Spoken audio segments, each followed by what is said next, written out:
Boa noite. Estão me ouvindo bem, gente? Tudo bem com vocês? Meu nome é Júlio, eu sou o vice-presidente da AMES e eu estou fazendo aqui a abertura porque nosso amigo João teve um problema técnico lá com o seu celular e aí pediu para me fazer a abertura para vocês. Então é um prazer estar recebendo vocês aqui nessa live, nessa noite, tá? Para a gente estar podendo falar das nossas queridas abelhinhas, tá bom? Agora vamos passar mais para frente aí para a gente já começar a nossa live sem demoras. Um abraço a todos aí, uma boa noite para a gente aí, uma boa live.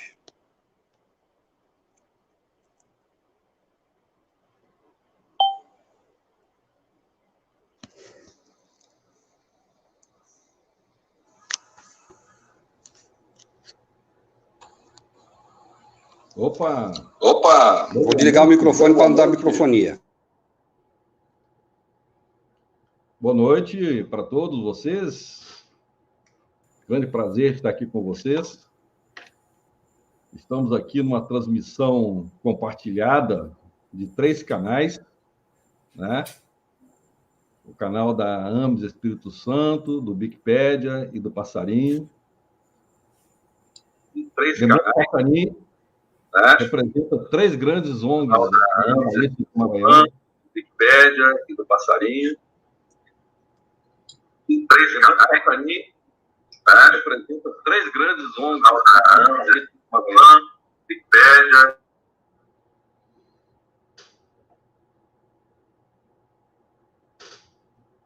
Tá dando eco, né? Tá repetindo a frase inteira. Não é só eco, não. Tá repetindo a frase inteira. E o Passarinho podia desligar o microfone para a gente ver se é do Murilo. O meu tá desligado, eu só ligo a hora que eu falo. Já estava desligado desde a hora que o companheiro falou, então não é aqui o eco. Vê se é o seu, Adair. Já estava desligado. O meu tá desligado também. Desliguei e liguei agora. Deixa desligado, Adair. Deixa eu dizer, se alguém tiver com o som ligado e o YouTube rolando, os 2 sons aparecem no StreamYard, então tem que desligar o som do YouTube, se estiver assistindo, porque tem aquele delay do YouTube, e normalmente é isso, né? É quem está com as 2 telas e o som do YouTube ligado, se for o caso. Eu não sei. Parece que realmente é o Júlio, né? Que eu tirei ele da tela e parece que resolveu o problema. Mas pode, às vezes, ser dupla conexão, até no StreamYard, a gente sai abrindo os programas. Eu faço isso de vez em quando, não sei nem o que eu estou fazendo, na verdade. Tanta novidade, tanto clique para lá e para cá. Murilo, já tem uma audiência fantástica, né? Nós temos que... Novidade, tanto clique para lá e para cá. Ó. Eu tô ouvindo toda a conversa em duplicidade, com realmente um delay aí de uns 5 segundos. Eu tô ouvindo. Agora complica, né? Porque... Aqui sumiu o eco total.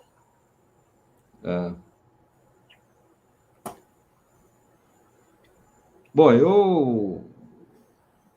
como é que nós vamos fazer? Ficou só nós 2? Não, mas eu acho que se voltar agora, porque de repente o eco sumiu por alguma misteriosa razão. E aí, Adailton, como é que tá ouvindo aí? Porque de repente o eco sumiu por alguma misteriosa razão. Saiu. É o Adailton. Tá repetindo com o pessoal aí da AMES.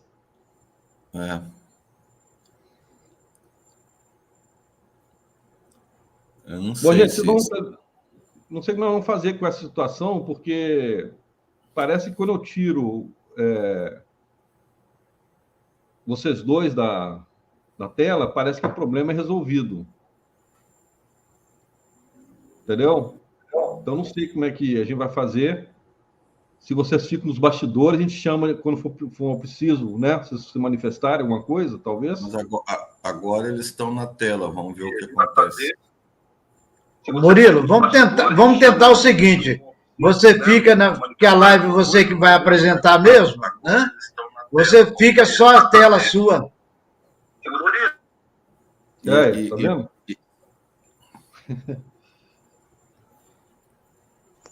E a gente fica nos bastidores aqui. E a gente acompanha pelo YouTube.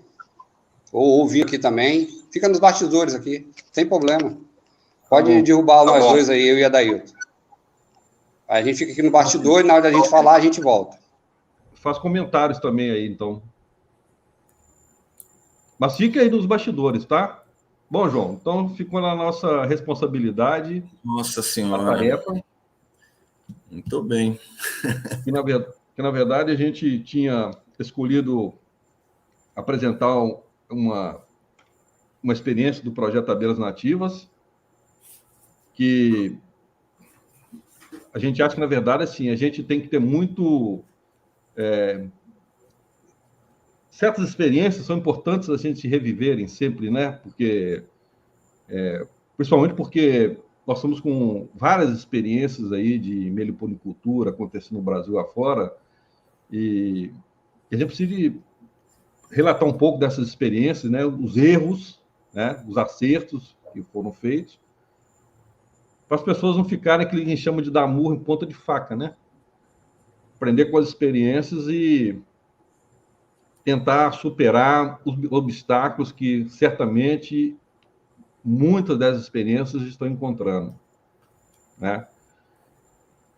Na verdade, você que foi como o gerente executivo do projeto, né, e eu representando a Universidade Federal do Maranhão, na parte lá de técnica, né, científica, né? Acho que dá para a gente, a partir desse debate, a gente passar um pouco do que nós vivenciamos, não só com relação ao processo de meliponicultura em si, mas com relação às relações com as comunidades, com os financiadores, né?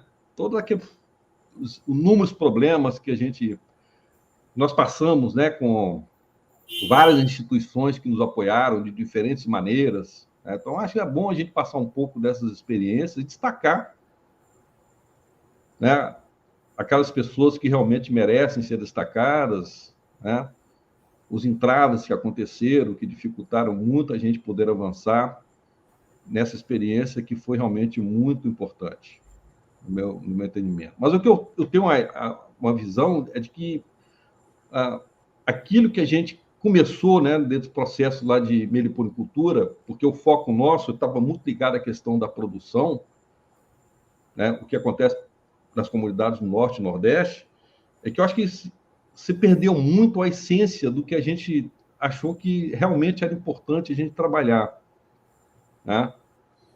A questão produtiva que eu estou falando, né?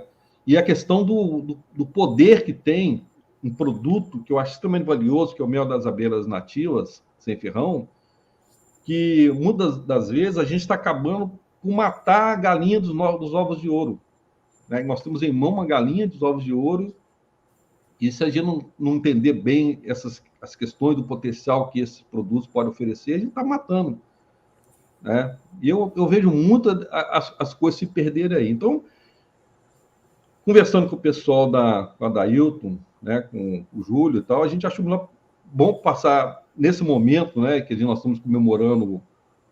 Ontem foi o Dia das Abelhas, amanhã é o Dia dos Criadores de Abelha, é o Dia da Biodiversidade, inclusive. A gente falar um pouco dessa experiência que nós vivenciamos ao longo desse período, né?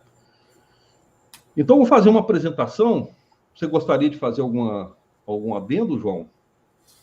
Não, só que eu achei assim, para a gente ter um ganho hoje, depois do resgate histórico, eu acho que a gente podia tentar ver com toda a sinceridade, com base na vivência, né, o que nós colhemos da experiência, onde nós identificamos os pontos, né, que nós deveríamos ter, talvez, reforçado as estratégias, né, desde o começo, né? Então, eu fiquei pensando assim, não adianta nada a gente comemorar nada do que nós temos feito nas últimas 3 décadas e mais 2 anos, né?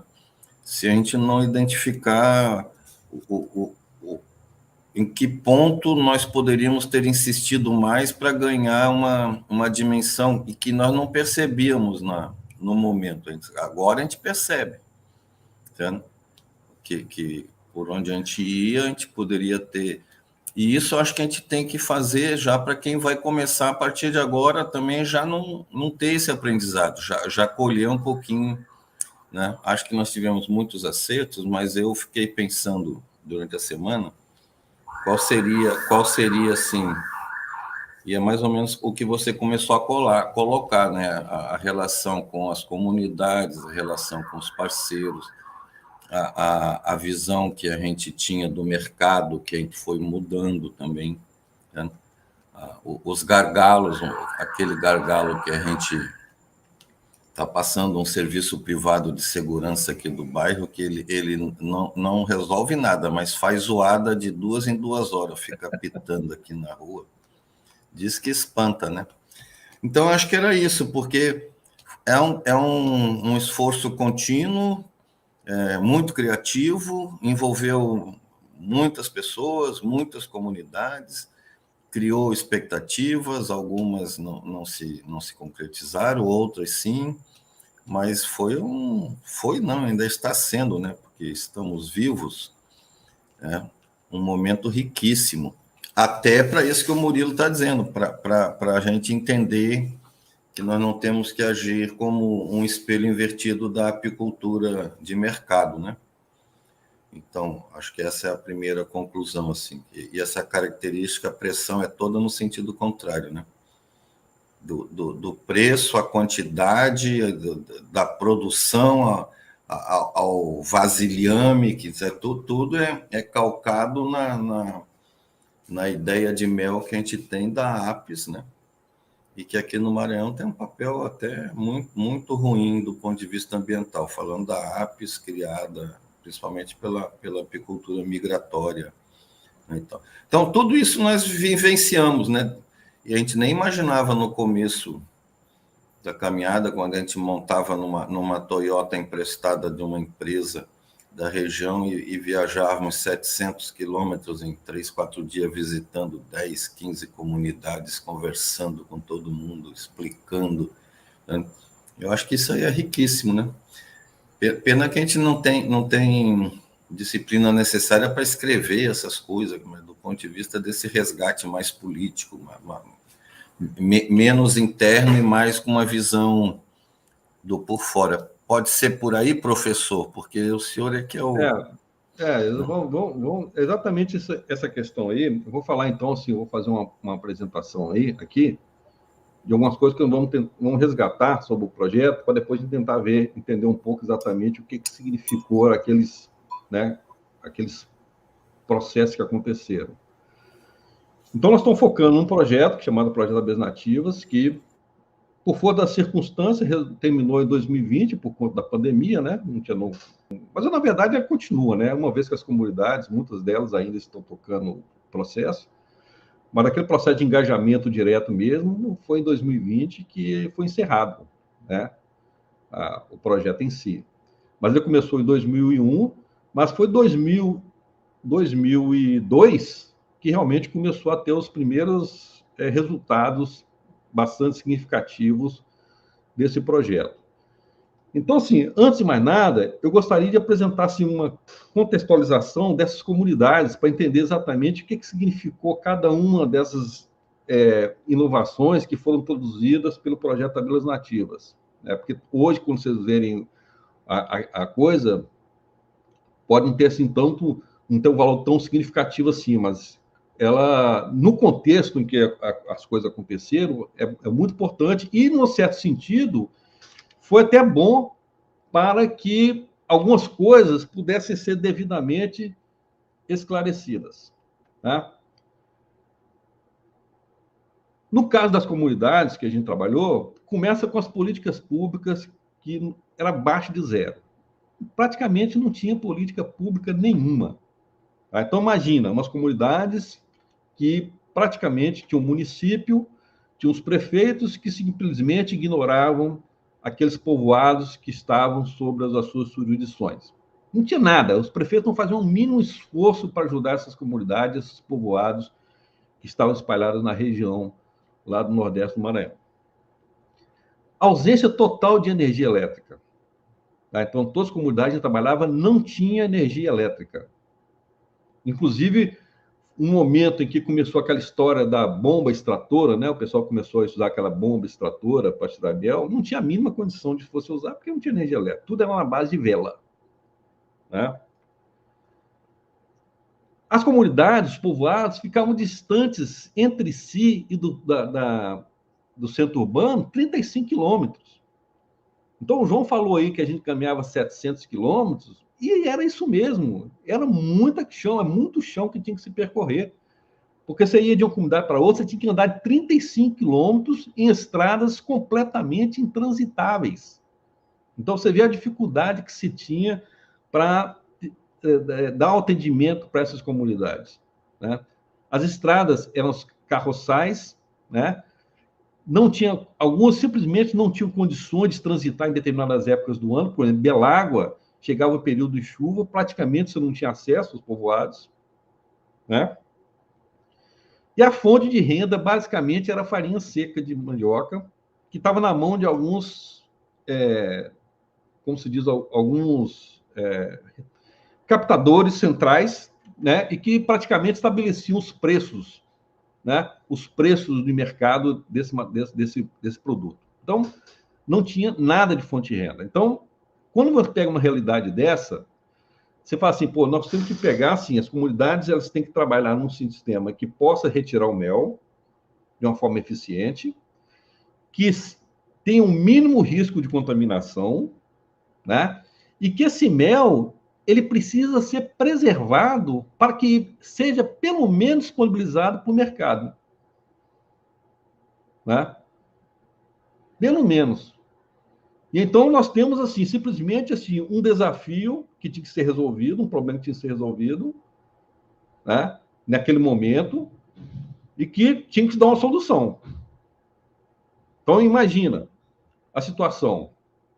Por essa razão que um dos primeiros instrumentos que foram desenvolvidos, né, foi o extrator manual, né? Uma forma simples, barata, né, que as pessoas poderiam construir e ter condições de tirar um mel limpo das suas colônias em vasilhames de meio litro. Então, a primeira coisa que foi desenvolvida foi o tal de extrator manual. Lembre-se que não tinha energia elétrica, não tinha nem como usar aquelas bombas, né? Até na época pensamos em comprar um gerador, mas ficava inviável, né? Comprar um gerador para ficar andando, não. Era uma forma que as pessoas tivessem acesso a um instrumento que rapidamente pudesse tirar o mel das colônias que estavam criando. Né? Então, esse é o primeiro passo. Vem outra situação a seguir. Bom, sobre o extrator, né? Foram feitas oficinas, como estou mostrando aqui na foto, né? Pessoas aprenderam a construir. O custo hoje de um extrator desse não passa de R$15, é fácil fazer, né? Então, essas pessoas foram capacitadas para montar o seu extrator e chegamos ao modelo, que é esse aqui que está aqui, esse aqui é à esquerda, né? Que é um modelo mais, também é simples, mas um pouco mais sofisticado, né? Alguns foram construídos com peça de aço, né? Caríssimos, a peça do extrator de aço, muito caro, mas acabamos encontrando uma forma alternativa que não eram tão barata assim, mas que era um custo relativamente baixo. Né? Então, tinha esse instrumento todo aqui, essa base toda aqui, que permitia você ter um mel de qualidade. Então, as pessoas tiravam o mel, né, de uma forma adequada.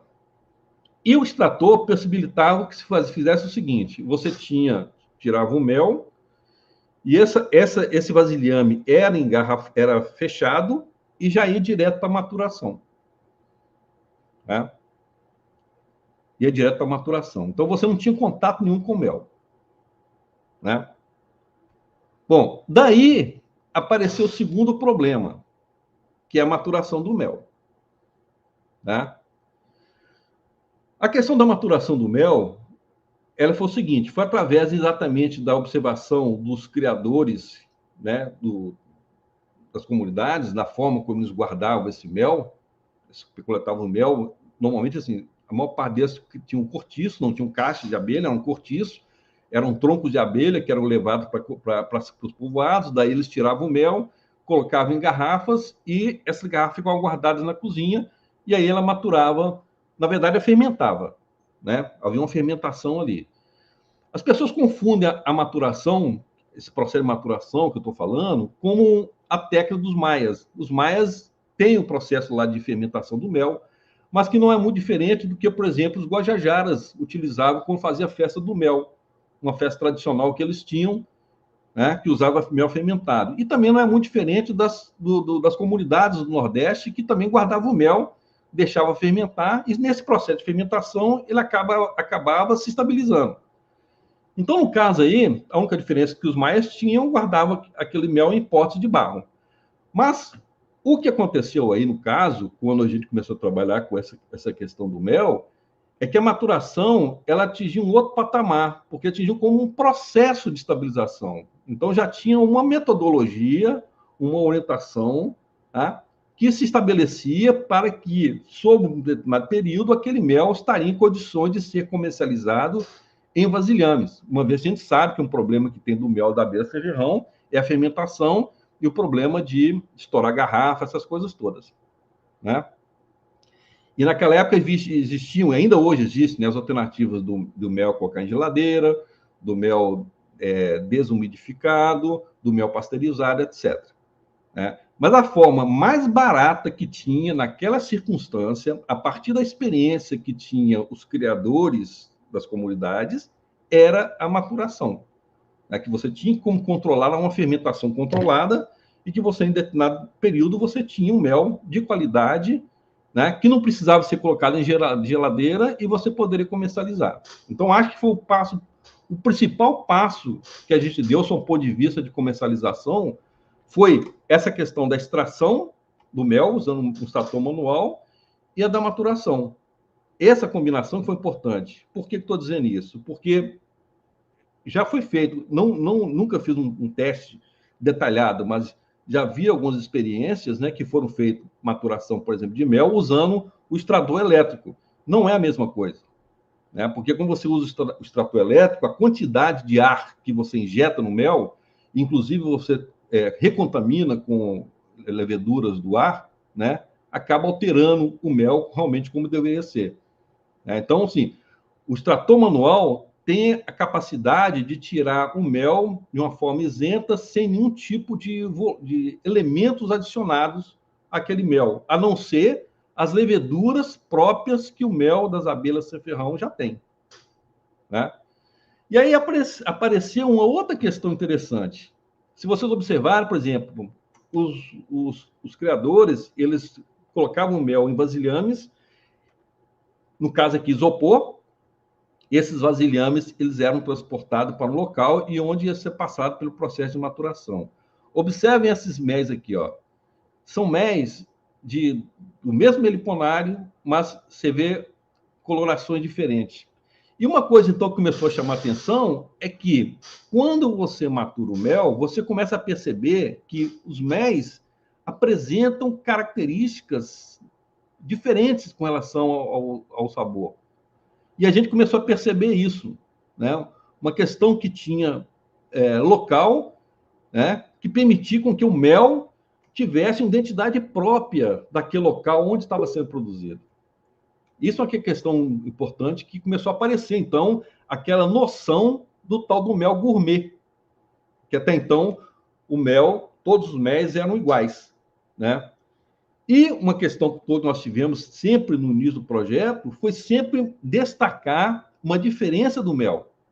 Tanto é que, então, que a gente começou até a usar embalagens diferentes, designs diferentes, né? Normalmente tinha aquele padrão do mel em garrafa, né? Aquelas embalagens normalmente são comercializadas com padrão para tudo quanto é tipo de mel. A gente começou a pegar vasilhames completamente diferentes, inclusive vasilhames que aparentemente seriam até de perfume, porque é necessário a gente destacar a qualidade daquele mel, tá? Que as pessoas começaram a perceber que aquele produto ele era diferente, tá?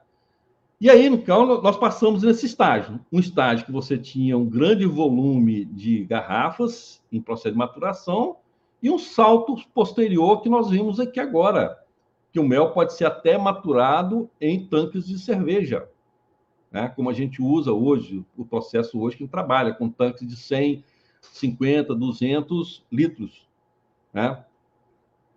Em produções das comunidades lá da região, né? Lógico, aqui você pegar aqui Norte Nordeste, eu não imagino que você não vai encontrar nenhuma produção parecida, né? Mas você tem agora condições de ter uma estrutura de maturação de mel, já tem uma escala um pouco mais industrial, né? Um pouco melhor, e que você consegue, então, trabalhar no sentido de atender não apenas um produtor, mas atender uma série de produtores numa unidade específica de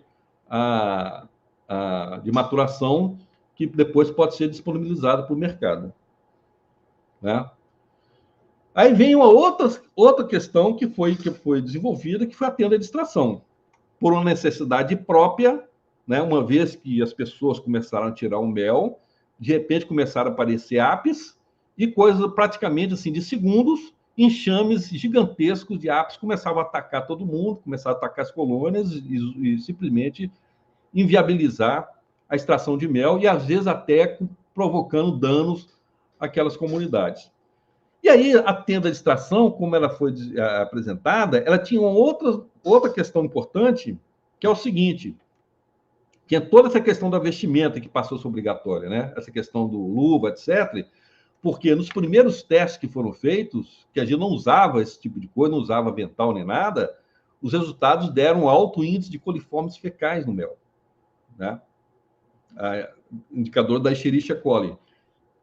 Então, houve a necessidade de a gente começar a realmente estabelecer um padrão de conduta, de melhores práticas, e aí a tenda passou esse elemento importante.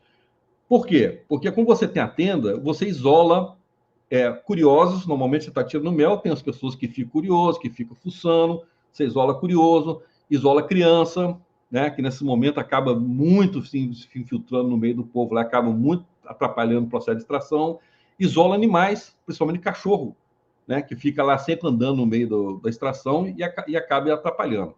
Então, essa tenda, ela tem assim, uma coisa assim, muito importante nesse sentido, de você manter um sistema em que somente fica dentro da tenda quem está extraindo mel. E os que estão dando apoio, eles ficam por fora. E aí vem um outro procedimento que foi adotado, uma série de procedimentos de condutas gerenciais que foram desenvolvidos exatamente para otimizar essa relação dos tiradores de mel, né, e daqueles que estão dando suporte, que ficam fora, que prepara a colônia, limpa a colônia, né, leva a colônia para tirar mel, abre os potes de mel, etc. Né? Então, a tenda de extração teve esse papel. Fica parecendo até que estão fazendo uma cirurgia aqui, né? Mas, na verdade, o trabalho, assim, o pessoal trabalha assim com... Quando você começa a trabalhar, você adquire habilidade na técnica, você consegue tirar mel com muita facilidade. E aí o que acontece? Quem não conhece, estranha, acha que demora, entendeu? Começa simplesmente a não aprovar o processo, né? E aí, dentro do contexto da extração, começa a pegar outros tipos de coisas, de aparelhos, né? Como extrator praticamente elétrico, né? Para fazer extração, que, num certo sentido, é bom, que é uma rapidez. Mas que eu acho que, num certo sentido, você perde a qualidade do mel que você está produzindo, né? Eu não sei se seria bom a gente abrir para comentários aí. Tem só uma questão que eu botei aí agora em destaque, que eu acho que você tocou nesse assunto, e tem uma pergunta aqui do Emílio Andrade para comentar qual seria a forma de conservação mais eficiente na sua visão, né? Só para reforçar esse ponto que você falou da técnica da fermentação, né? Mas tem outras técnicas, né, que a gente não adotou justamente porque a gente viu que a nas condições dadas das comunidades, do Estado, do meio físico e tal. Não quando você pensa o ponto de vista das comunidades, né, como você a questão de baixo custo, né, a questão de ter um fator de custo que é mais barato. Imagina uma comunidade com produção dessa vai desumidificar o mel, fica muito caro, e mesmo desidratar, né, ou pasteurizar é muito caro, né? Então tem uma questão do baixo custo, e tem uma questão também que eu já tinha até falado, que é a questão da questão da qualidade. O mel, ele mantém umas características próprias dele, que eu acho que quando você desumidifica o mel, perde muito. Eu já vi algumas experiências aí de algumas comunidades, o pessoal fica muito parecido com o mel de ápice, e o mel, por essa característica, fica parecendo o mel de ápice, né? Então você perde muito da identidade do mel, né? Então, no meu entender, né, a maturação ainda continua sendo um método mais eficiente de conservação sem perda da qualidade do mel, entendeu?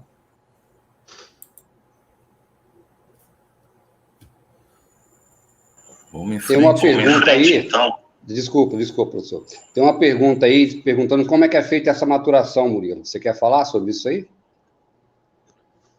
Tem um procedimento que a gente adota da maturação, tirando o tambor, né, que a gente mostrou lá, os tanques de cerveja, né, que agora substitui muito a nossa prática, mas a prática que as comunidades faziam, na verdade, é o seguinte: o processo surgiu a partir de um procedimento que existe nas comunidades, que é o seguinte: eles pegam o mel, botam nas garrafas, que é as garrafas de 51, né, que é as garrafas de bebida, e pega o mel, bota nas garrafas, as garrafas de 50. Está dando complicado.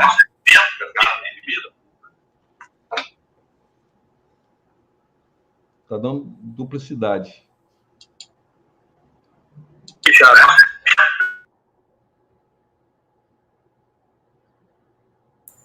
Será? Fala, porque estamos aqui no chat suspeitando do Adailton, veja só. Aí eu realmente. Eu vou falar para ver se sou eu que está dando. Vou abrir meu microfone. Mas... E não é porque eu falei deu eco, eu tirei ele aqui da tela, né?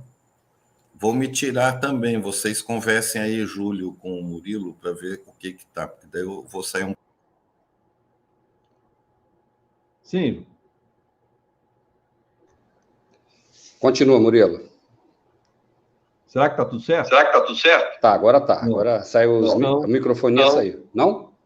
Não tá. Tá ainda? Não tá. Eu vou fechar meu microfone, vou fechar.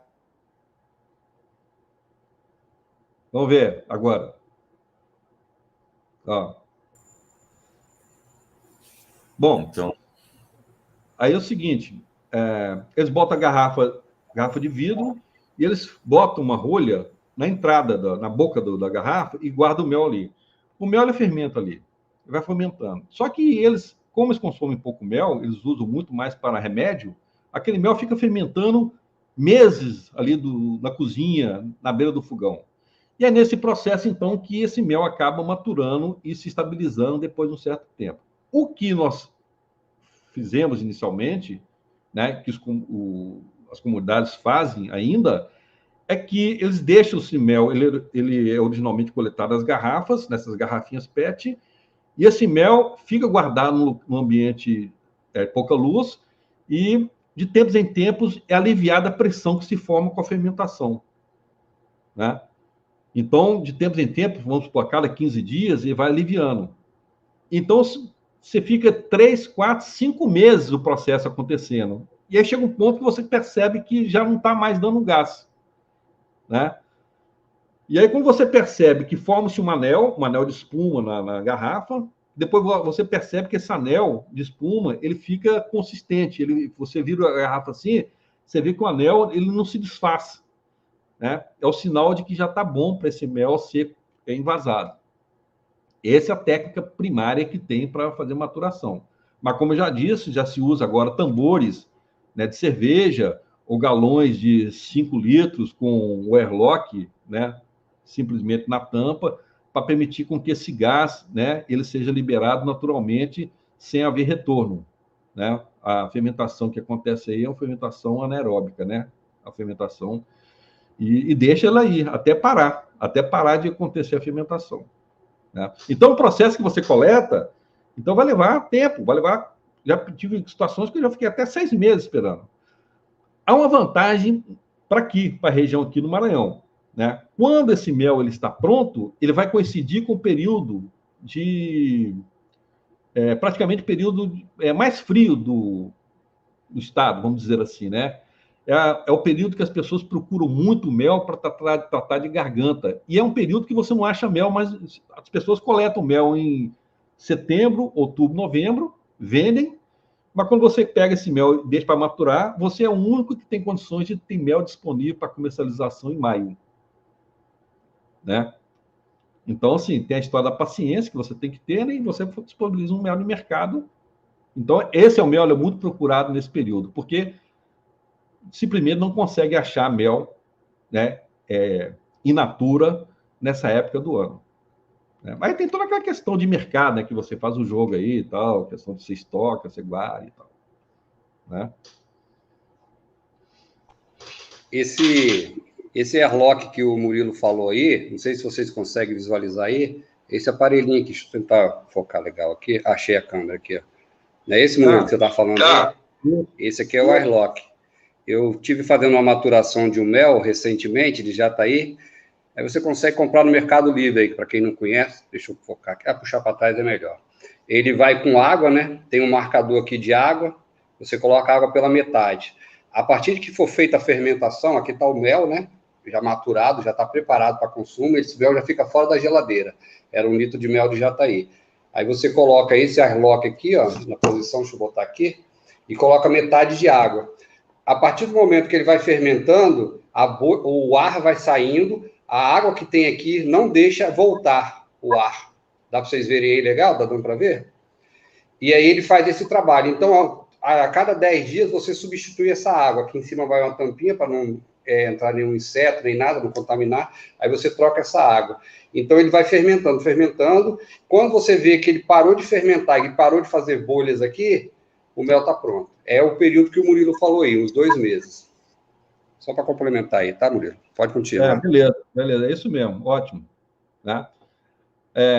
Agora é o seguinte, o curioso é que quando esse processo de maturação, a gente começou a desenvolver ele em 2002, né?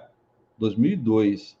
E as primeiras experiências que já teve foi em 2003, 2004, fez com que a gente criou um braço de comercialização do projeto, que é a Meliponina, não sei se vocês já ouviram falar, tem um site Meliponina, que desde aquela época, 2003, 2004, comercializava pela internet mel maturado.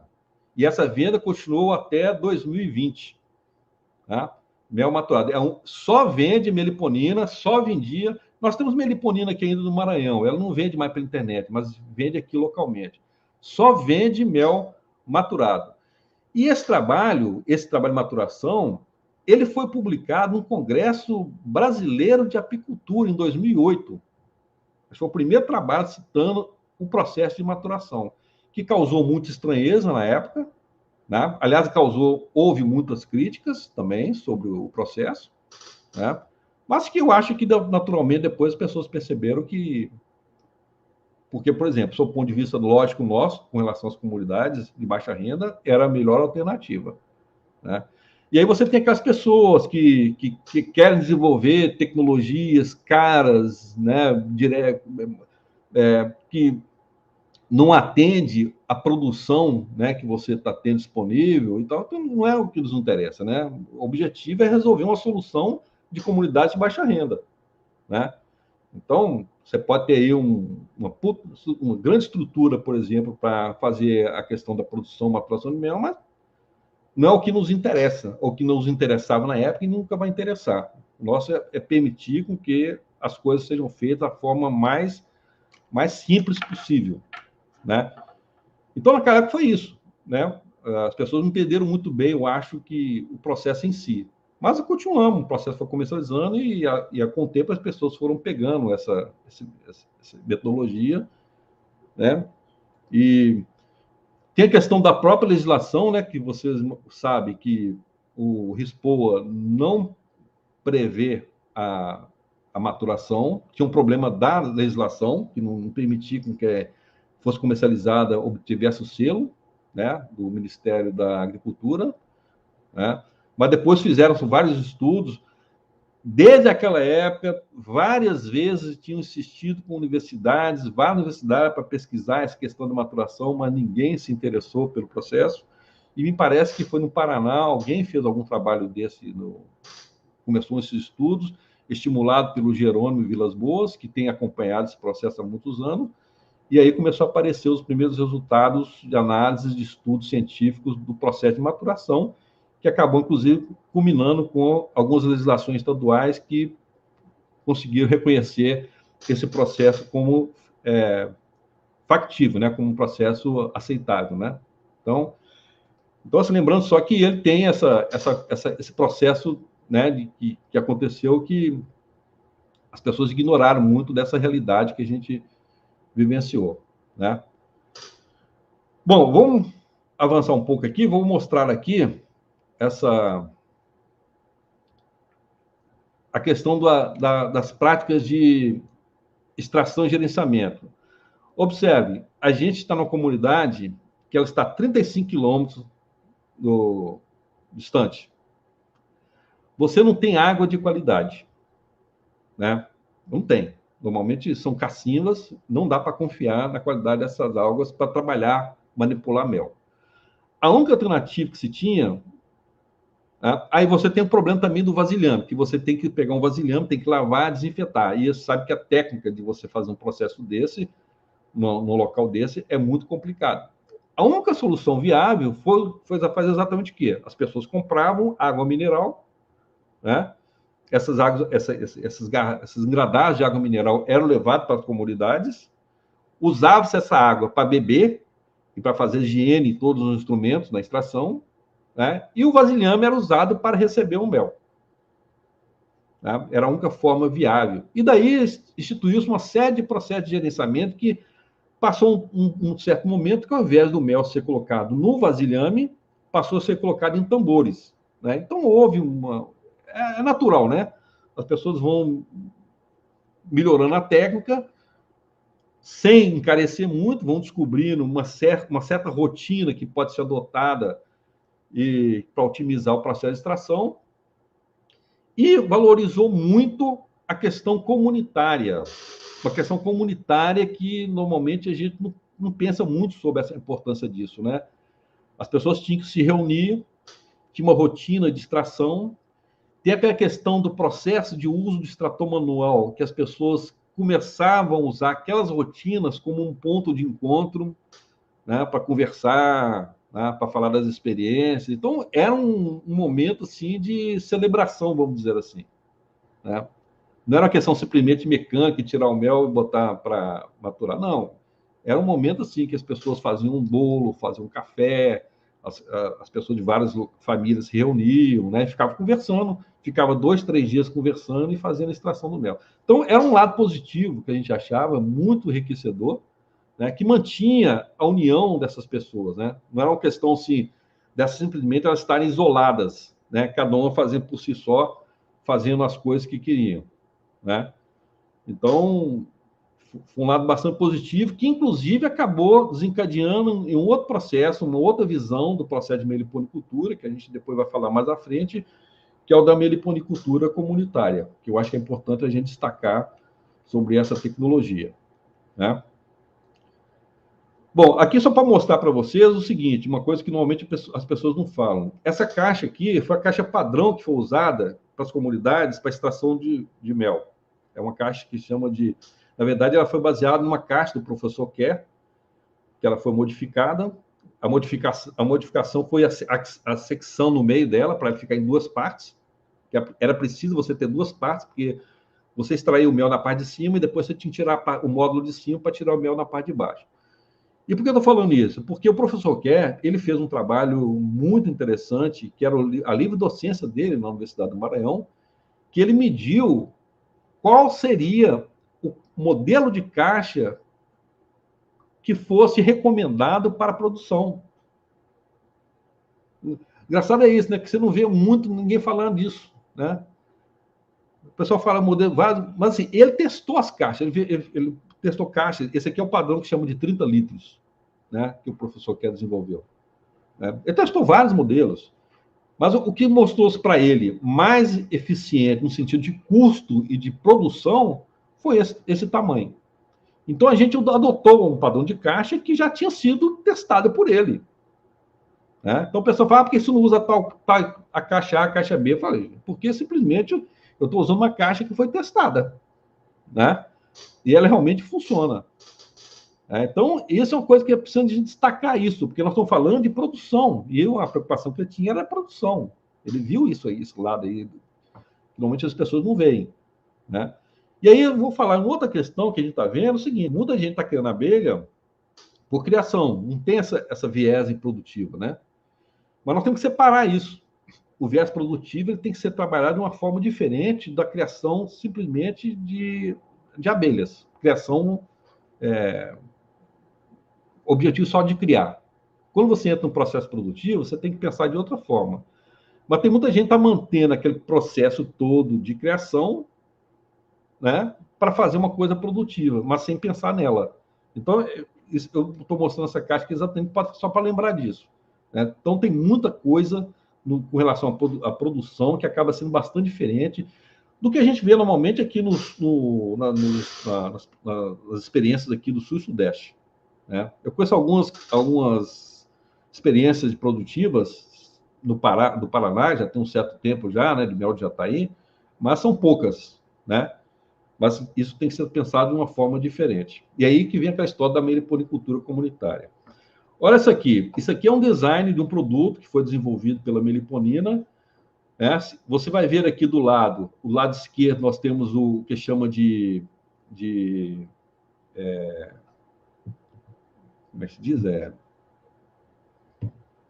Mel com pólen. Tá? Isso aqui é mel com pólen. Então, faz um composto do mel. A gente incorpora o pólen, né? Porque o pólen abelha sem ferrão, ou você desidrata ele, ou mantém na geladeira, ou bota ele no mel. Ele conserva bem no mel. Mas olha só, essas três aqui. Essas três aqui são de abelha tiúba, né? Praticamente do cerrado, e todas elas têm características completamente diferentes quanto ao paladar. Né? Que desembocou, inclusive, em várias experiências que foram feitas durante muito tempo sobre determinados tipos de pratos que eram feitos com um sabor ou com o outro, entendeu? Então, tem essa diferença. Alguns preferem fazer um prato usando o mel, por exemplo, de limoeiro, outros preferem fazer o mel lá de belágua, outros preferem fazer o mel, entendeu? Então, assim, é a mesma abelha, o mesmo bioma, mas são de comunidades muito diferentes. Né? E engraçado que já fizemos um teste, já foi feito um teste uma época, uma oficina que o próprio Jerônimo Vilas Boas já deu uma vez aí, não lembro aonde foi, se não me engano foi em Natal, que eu consegui identificar os MEs, eu disponibilizei várias amostras, né? E eu consegui identificar os MEs que a gente tinha disponibilizado só pelo paladar. Então, se mostrando assim, que essa questão da maturação, ela destaca bem essa característica. Isso é bom, isso é uma coisa que valoriza muito. Né? O mel de belágua, por exemplo, que é esse do meio aqui, ele tem uma patisserie francesa em Brasília que só compra dele para fazer um bombom específico, né, que o francês lá, o Daniel Briand, produz. Tem um bombom francês que ele faz que só usa esse mel. Né? Só usa esse mel aqui, ó, esse mel aqui de belágua. Né? Então, tem essas identidades, é coisa assim, muito interessante de a gente valorizar, né? As pessoas que sentir que, né, cada região tem sua própria produção. Né? Aqui já é uma versão mais antiga, uma das primeiras versões do mel, que a gente fez, essa caixinha aqui. Aqui a gente já estava usando aquela do padrão inicial do mel, normal, mel de ápice, né? Mas usamos uma embalagem de papelão separada, porque a gente procurou proteger o mel da luz, né? Usou esse tipo de papelão, mas depois a gente acabou entrando para esse tipo de coisa aqui, ó. Experiências com embalagens artesanais, que foram dar outro status, né? outra qualidade ao mel, né? Sabonete com cerume, né? Aqui temos polidesidratado. Aqui tem uma coisa que é uma experiência, mas assim, não falamos muito, mas é o tal do mel envelhecido, né? Experiência de mel envelhecido de 10, 20 anos, né? Então, tem umas coisas bem interessantes. E aí tem a questão toda dessa processo todo, que a gente entra na questão da comercialização, né? A Meliponina já foi uma empresa, ela teve que ser fechada, porque não tinha condições de suportar o processo. Ela acabou virando como é que se diz, um movimento social, né? Já não tinha registro, mas já fazia parte do que a gente chamava de condomínio de negócios, que era um acordo que se estabeleceu para permitir com que os médios dos produtores fossem comercializados dentro daquela que a gente chama de comércio justo e solidário, né? Ou seja, eu tenho um mel, eu tenho um mel que eu posso vender caro, mas eu sempre acabo negociando um preço muito barato para o produtor. E eu acho muito injusto quando você baixa para o produtor, sei lá, R$30 o litro e eu vou vender por 120, né? Então, isso precisava ser um pouco mais equilibrado, né? Considerando o valor do mel, né? Então, houve esse acordo, através que chama de condomínio de negócios, né? Outra experiência nossa também, que aí a gente incorporava nesse condomínio os produtores, né? Os vendedores também, as pessoas que tinham vendas, né? A gente tinha acordos de vendas, né? Taxas de venda, né? Porque não podia permitir com que as pessoas comprassem o mel e vendessem a qualquer preço, nós tínhamos um certo controle disso. E tinha aquele grupo lá que fazia parte toda mais pesada, aquela do processamento do mel, entendeu? Aquela questão toda da parte legal de mercado. Entendeu? Então, havia muita questão aí de, assim, não era uma coisa assim, vamos dizer assim, do ponto de vista de negócio fosse vantajoso, né? Mas pelo menos mantinha o processo funcionando, né? É uma coisa mais própria para quem chama de investidor, né? Investidor anjo, né? O cara está apostando numa experiência e está vendo o que pode ser tirado a partir dessa experiência, né? E aí, a partir daí, nós fomos para um passo além, ao que a gente chama de meliponicultura comunitária, né? Que aí, já, na verdade, é uma tecnologia social, que é o seguinte: trata-se de um sistema de criação que resulta da sinergia do envolvimento coletivos, orientado para o desenvolvimento da comunidade e regido por normas legais e regulamentos concertados local e participativamente, né? Seus resultados são mensurados na transformação positiva da qualidade de vida da comunidade produtora e na preservação do meio ambiente. Ou seja, meliponicultura comunitária não é você ter um meliponário com todo mundo criando ao mesmo tempo, né? Não é isso, né? Aí tem pensado nessa lógica. Vamos supor aqui, ó, eu tenho um terreno, né? Tem os proprietários, que estão lotes isso aí, e cada um deles cria abelha. As abelhas que estão nesses meliponários, eles têm um raio de ação X, que muitos deles se sobrepõem por outros lotes. Há uma sobreposição, né? E há, no todo, um conjunto de áreas que os criadores se dispõem para ter as abelhas coletando nas flores, nesses limites da capacidade de voo dessas abelhas. E aí você pega um limite vermelho aqui, esse limite vermelho é o limite que vai englobar todo o universo de abelhas daquela comunidade e que você pode, então, estabelecer entre os criadores acordos de uso dos espaços para permitir com que as abelhas possam, com tranquilidade, usar todo o espaço possível para a sua produção.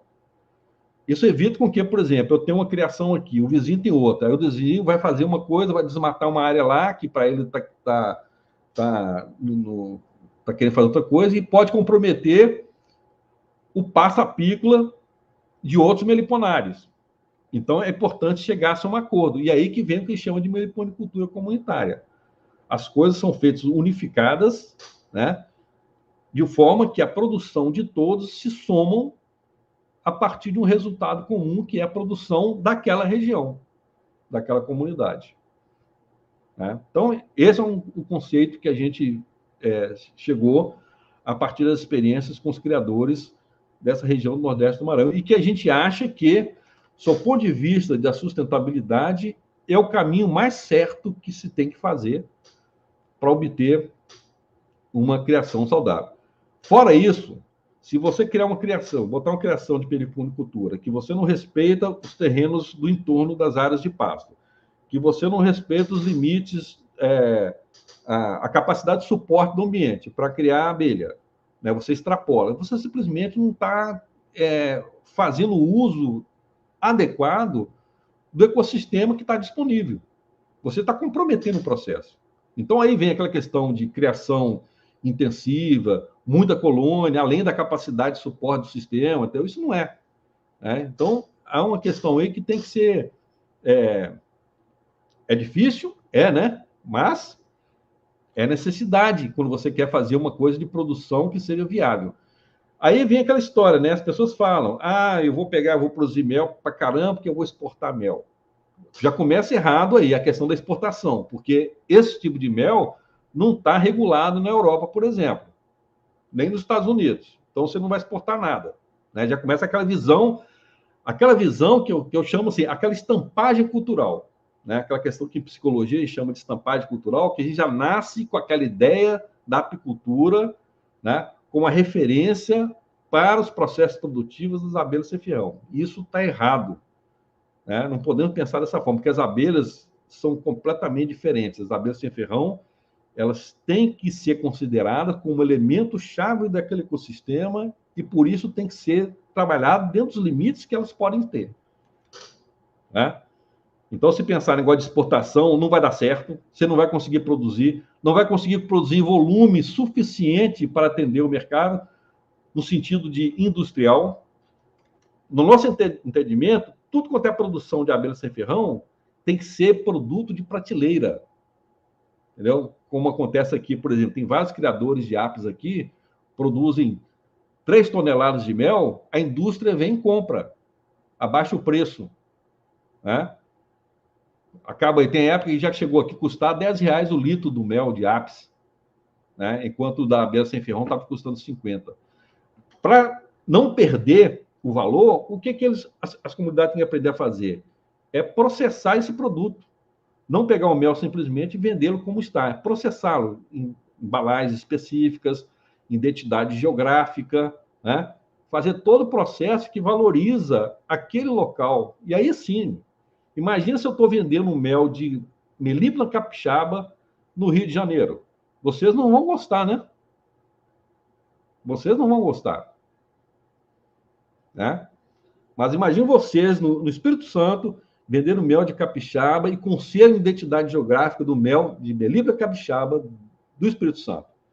Qual o valor que isso vai ter no mercado? É muito grande, tá? Então, nós precisamos pensar muito nisso aí. E é o que a gente tem observado, que essas coisas acabam se perdendo, né? As pessoas não estão dando atenção para esses detalhes, né? Uma pausinha aí para comentários?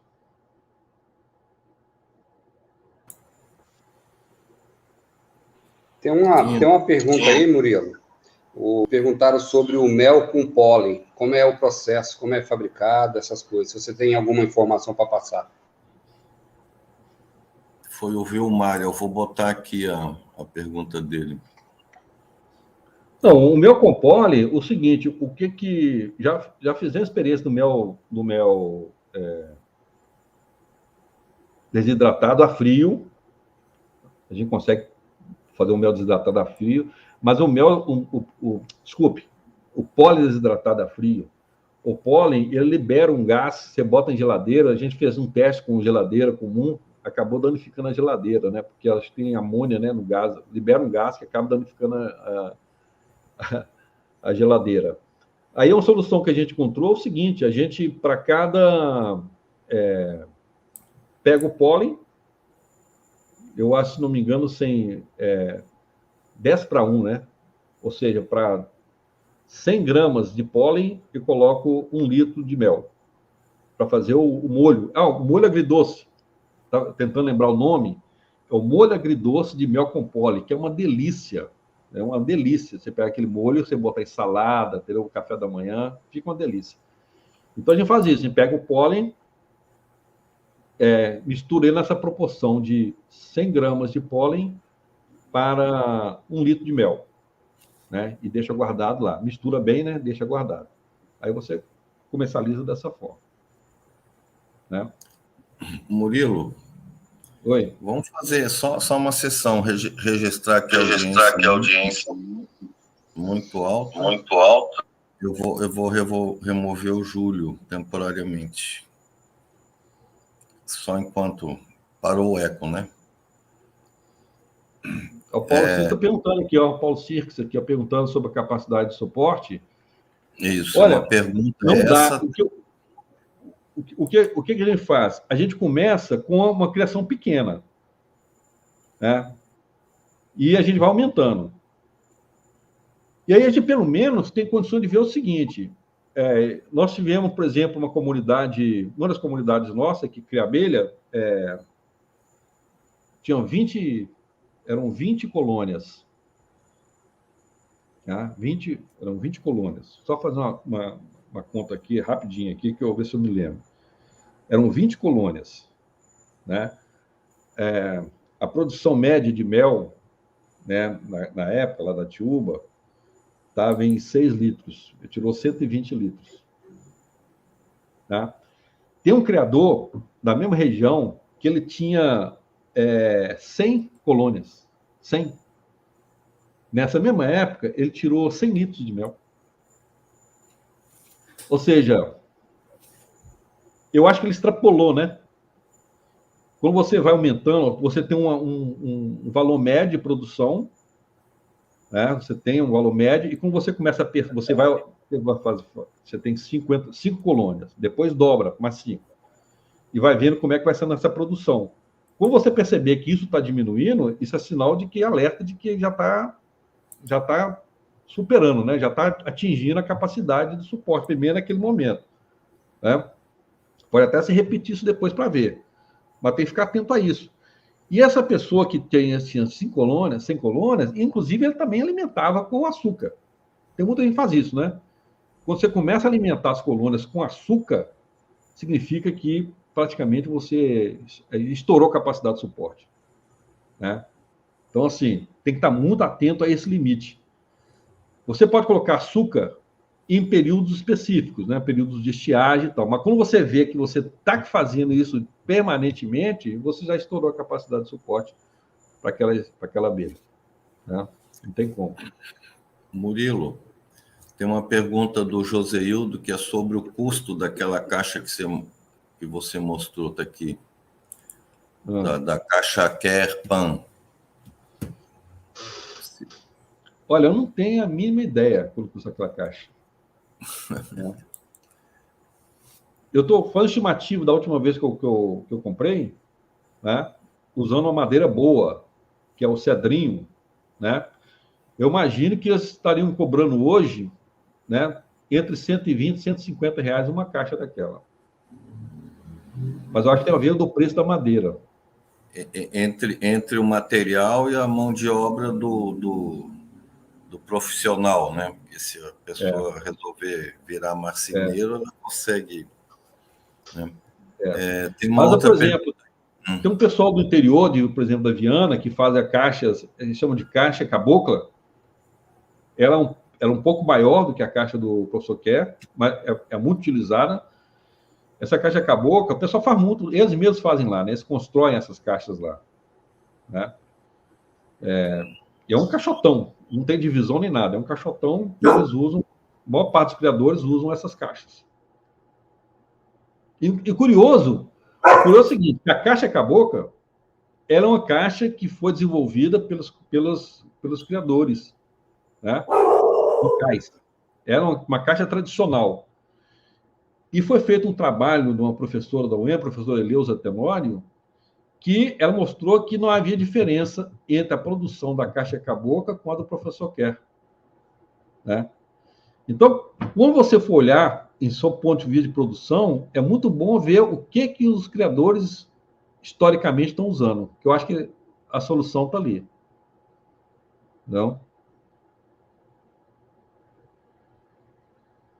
Está perguntando se eu vendo mel para outro estado. Alguém perguntou aí. Eu vendia, mas não vendo mais. Eu não tenho mais condições de... Eu tenho um pessoal que vende aqui localmente.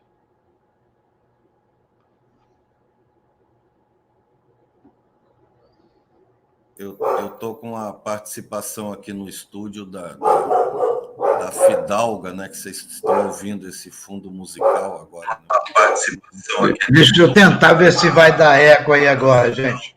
Deixa eu tentar ver se vai dar eco aí agora, gente. Ah, deu. Deu, né? Deu. Deu eco, né?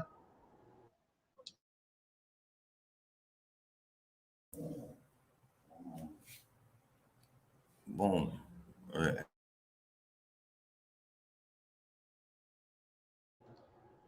Fala aí, Adailton. Todo mundo com o microfone desligado.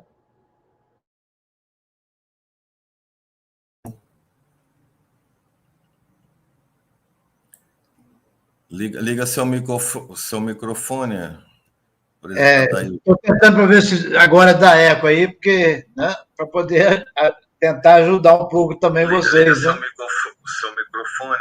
Tá ligado já. Estou tentando para ver se agora dá eco aí, porque, né, para poder tentar ajudar um pouco também vocês. Né? Seu microfone. Tá ligado já. Estou tentando para ver se agora dá eco aí, porque... Deixa quieto, deixa eu no cantinho aqui. Deixa eu no cantinho aqui, não atrapalhar vocês. Continue a festa aí.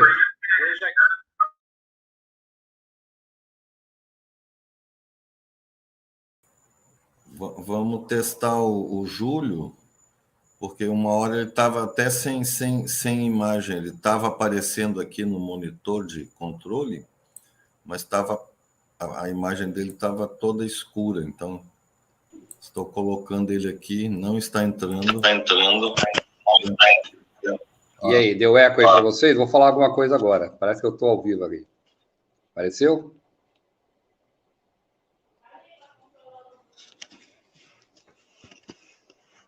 Eu falo agora. Tá dando eco não, então. Aqui também tá dando eco para mim não, tá normal. Beleza.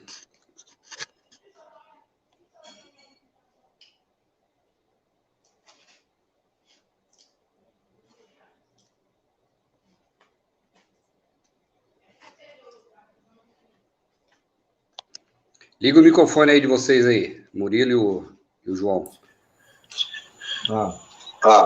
E a forma Aí, de imaginar com pó.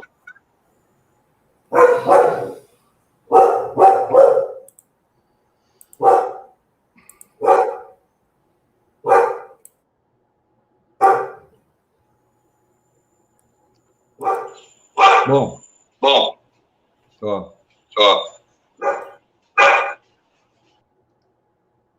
Tem que remover o Júlio. Bom, Vilmar, é o seguinte, o pólen na geladeira, ele não pode ser no freezer, né? Tem que evitar no freezer, tem que ficar... Na verdade, você pega o pólen, o que eu faço normalmente? Eu pego o pólen, boto na geladeira por um tempo, né?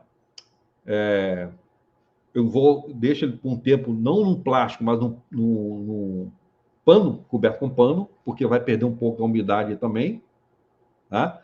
E depois de um certo tempo, depois, sei lá, 2, 3 dias, eu pego, coloco na bandeja e eu vou tirando, abrindo os potes. Como ele está bastante frio e já está um pouco desidratado, os pólens vai saindo fácil, né? Eu vou quebrando os potes e vai saindo fácil. E aí você guarda o cerume para outra coisa, né? Esse cerume pode se aproveitar depois. Esse pólen, então, ele é misturado, e aí eu guardo ele ou saco plástico dentro da geladeira, ou eu, como eu já falei, eu misturo com mel, dentro de vasilhame, naquela proporção que eu te falei, né? Na proporção que eu já uso. Pode até botar menos, assim, proporção maior de pólen no mel, só para conservação, né? Mas quando eu faço para comercialização, eu mantenho aquela proporção de 100 gramas para 1 litro de mel. Entendeu?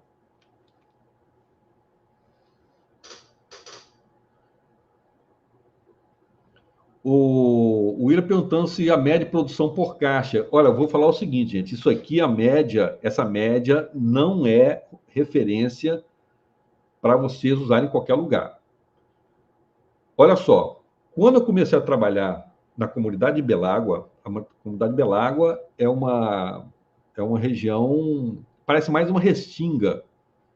É um cerrado meio misturado com restinga, né? É muita areia e poucas árvores e seco. Quando comecei a trabalhar nessa comunidade, em 2001, a produção média de mel que tinha algumas caixas estava em torno de 500 ml. Tá? Nas comunidades de Viana, que é da Baixada Maranhense, era a região amazônica, a produção de mel lá estava em torno de 3 litros por caixa. Tá? Então, 3 litros por caixa em Viana e meio litro em Belágua. Ok? Eu achava, naquela época, que tinha a ver com o bioma, o ecossistema onde se encontrava.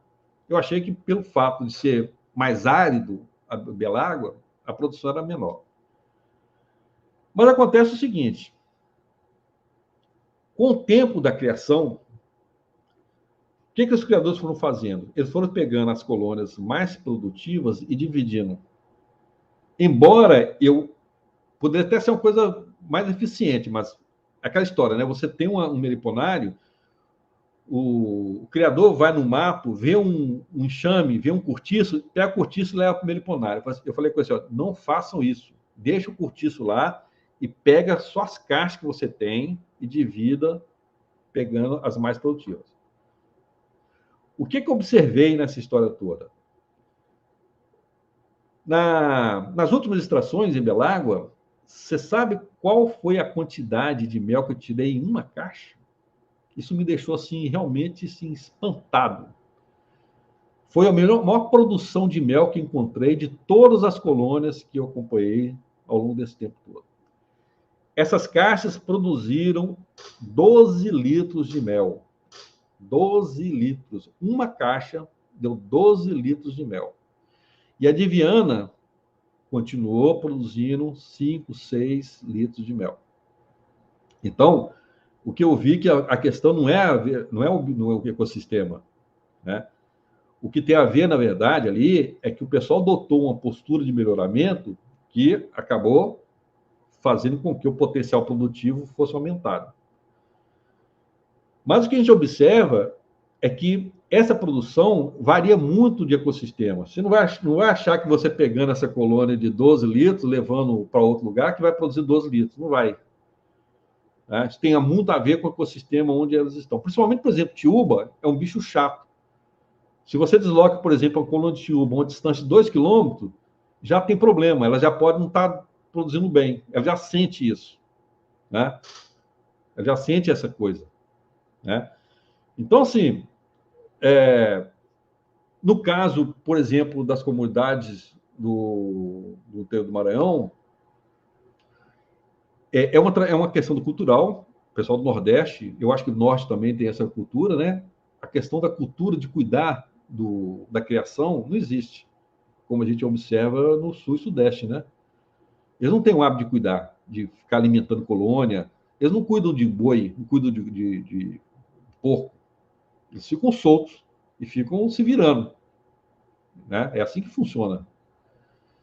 E, num certo sentido, eu acho que isso é muito interessante porque você acaba fazendo com que é o seguinte, há um processo seletivo que as melhores colônias, as mais resistentes, acabam sobrevivendo. E elas têm capacidade de passar períodos assim de muita escassez de alimento, superar, né? E continuar produzindo bem depois. Então, eu acho que, nesse sentido, isso foi muito bom. Então, eles não têm essa questão de preocupação de fazer pasta a pico. Tem, assim, a preocupação, sim, de orientar a queimada, não se fazer queimada, a questão da conduta e tal, né? Porque, na verdade, eu acho que muitas áreas aqui do Maranhão ainda estão relativamente bem disponibilizadas de árvores, né? São áreas de campo que não passam por esses processos de impacto, como a gente vê muito na região sul e sudeste. Mas eles têm preocupação permanente com a questão da preservação do que existe, né? Então, Então, eles superam dessa forma.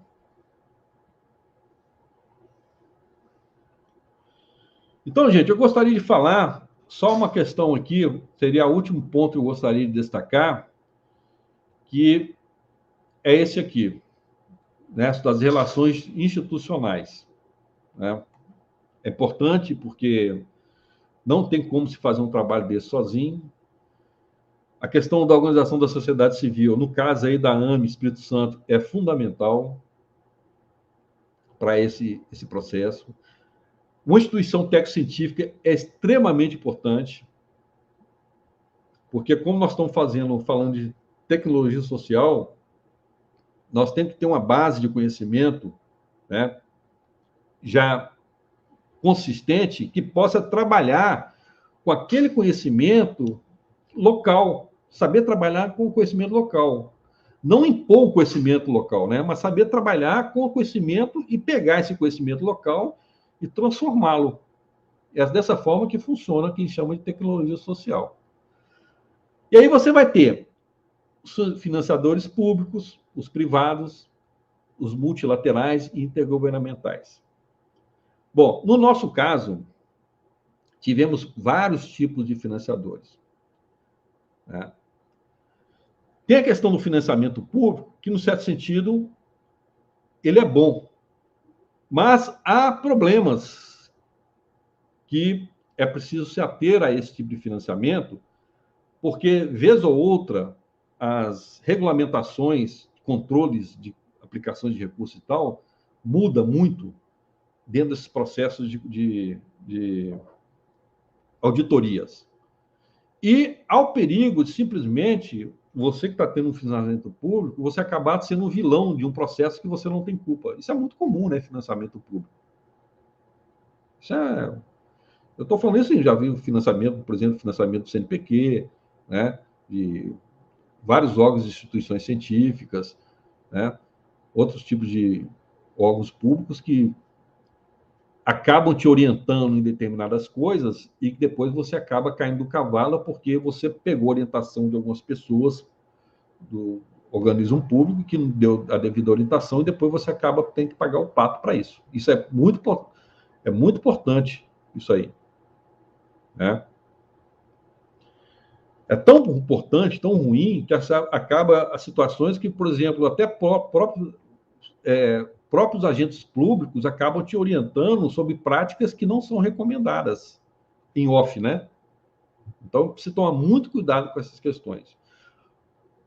Nós terminamos praticamente o projeto sem nenhum tipo de financiamento público. A gente tem ojeriza de financiamento público. Né? A Mavida, o João Otávio está aí, pode saber disso, né? É uma coisa assim que nos dá medo, né? Quando você bota dinheiro público no processo e você pode acabar caindo numa armadilha e você acaba sendo culpado de uma coisa que você não tem nada a ver. Né? Quando você faz o financiamento privado, aí tem as instituições, várias instituições aí que estão interessadas em apoiar esse tipo de processo. Eu gostaria de destacar que a gente depende muito, né, de pessoas, não das instituições que estão envolvidas. Veja o caso, por exemplo, da experiência do Projeto Abelhas Nativas. Na época onde começou, tinha uma subsidiária da Suzano, que era a Paineiras. Ela que estava lá, a Paineiras. Se não houvesse a Paineiras dando apoio no transporte, a gente jamais conseguiria fazer o que nós fizemos. Né? E foi um apoio fundamental. E a gente fala assim, olha, você pode dar qualquer coisa para a gente fazer, mas se não tiver carro, é impossível você trabalhar em comunidades distantes de 35 quilômetros, que não tiver um veículo que tenha uma estrutura para andar por esses locais. Então, nesse sentido, a Paineiras, ela foi assim, fundamental nisso aí. Mas eu digo isso porque eu me destaco o seguinte, destaco a pessoa física, tá? Que apostou no projeto. Tá? Então, foi esse caso. A Paineiras tinha um gerente que apostou no projeto, né? Que é o Hans Krog, que era funcionário da Suzano, mas dirigia a Paineiras. Ele apostou no projeto e deu muito apoio ao projeto. Grande parte da fase produtiva do projeto foi graças ao Hans. Né?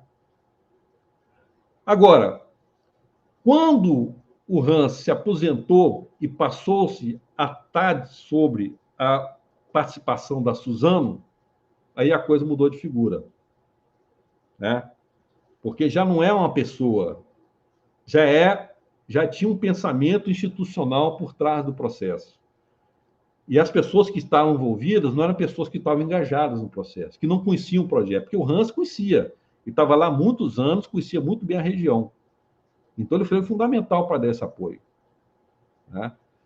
Mas passou-se, então, para Suzano, as pessoas que foram depois para apoiar eram gente de São Paulo, que foi para o Maranhão, não conhecia nada do Maranhão, e começou a estabelecer-se uma política muito própria da região de São Paulo, que não cabia naquele momento, né?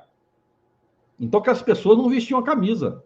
E foi então que o processo foi degringolando, né? Ao invés de simplesmente, além da Suzano não ter apoiado a partir daí, simplesmente foi desestimulando a continuidade do projeto. E essa experiência com a Suzano já tivemos com outras, tivemos com a Lumar, foi a mesma coisa, né? Mesma situação, né? Quando você tem uma pessoa, aquela pessoa está ali, que veste a camisa, enquanto ela estiver ali, você aproveita o máximo, porque passou dela, passou para outro, institucionalmente, você acaba quebrando a cara. Então, precisa tomar muito cuidado com esses apoios privados, né? Porque as empresas querem o nome, querem a marca do nome no processo, né? As pessoas não estão engajadas no processo, não têm ideia da coisa que está acontecendo, são apenas burocratas, executivos, né?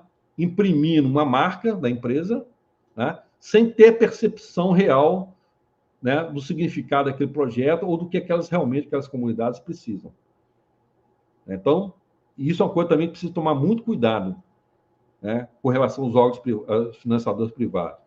Com relação aos financiadores multilaterais e intergovernamentais, tivemos experiências fantásticas, né, através do GEF, do PNUD, né, vinculado a uma organização da sociedade civil que recebia os recursos, né, que foi talvez uma das relações mais fáceis que nós tivemos, né, porque, na verdade, foi intermediada por uma outra organização da sociedade civil que entendia como é que a coisa funcionava, então isso não foi muito problema.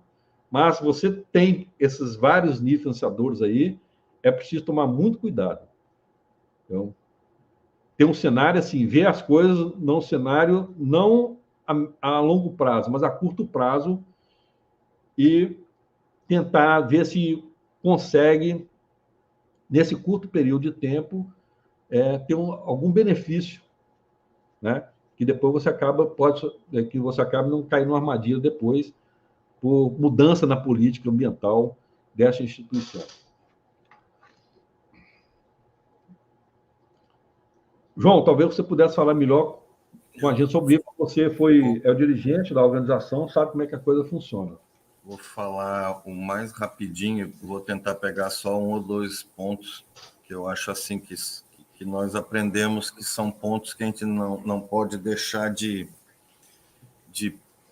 privilegiar desde o começo, se formos, né, começar uma nova etapa.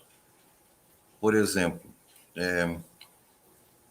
de que maneira a gente consegue trabalhar nas comunidades com os produtores num ambiente em que existe uma praga devastadora das relações comunitárias, que é o tal do empreendedorismo, que coloca essa ilusão de que o sujeito sozinho vai se esforçar muito e vai virar capitalista e vai